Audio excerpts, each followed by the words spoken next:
Now, friends, I have somebody that I deeply respect, our Lieutenant Governor Stavros Anthony here joining us on the What's Right show today. He is up in Carson City. Lieutenant Governor, welcome to the program.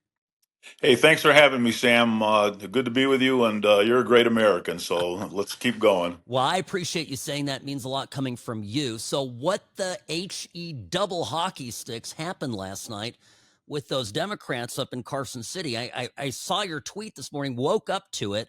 They locked you out of the chamber?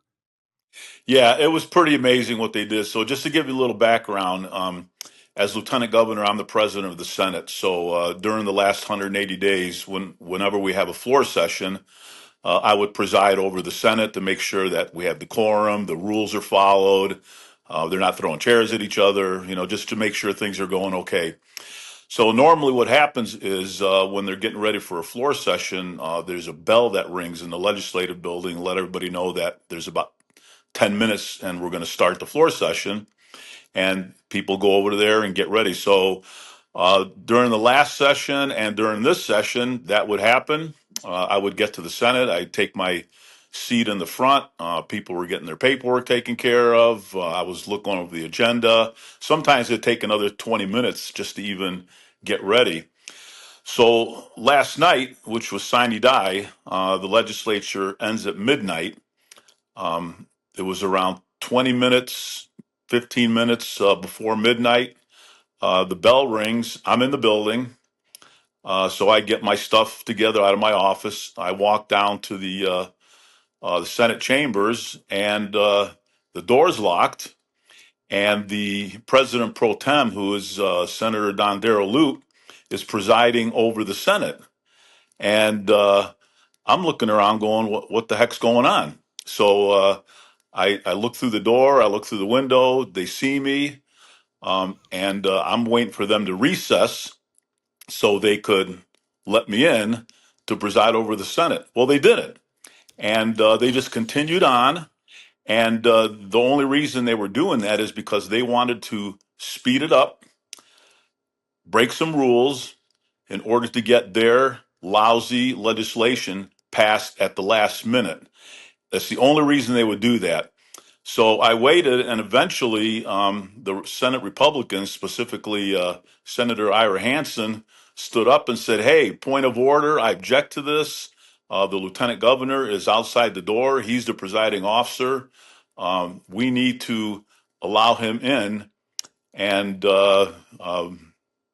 that's when they let me in, and I took the seat on the Senate. It was absolutely unbelievable. And from what I understand, that's the first time that's happened in the history of Nevada. Well, wait a minute. I thought this was the party of democracy, Stavros. I mean, this is to me, it seems very undemocratic to not. Well, I mean, the decorum is one part of it, but it seems that this is just an absolute violation of all of ethical rules and procedure. No. Absolutely. The lieutenant governor, according to the Constitution, presides over the Senate. I was there. I was in the building. I was ready to go. And they decided to get in there and start quickly without me. And the only reason they would do that is because there must have been something legislative that they wanted to push through without me being there to make rulings on whether what they were doing was part of the process of getting a bill passed, and they got caught.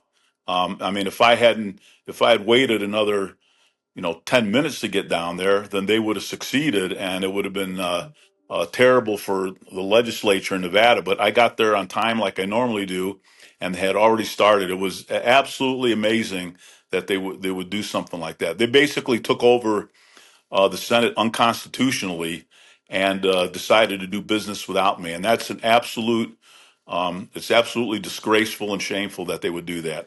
Well, I agree with you 100%, and I'm glad you're speaking out about it because again I think I always say on this program that that bipartisanship is when Republicans do what Democrats want.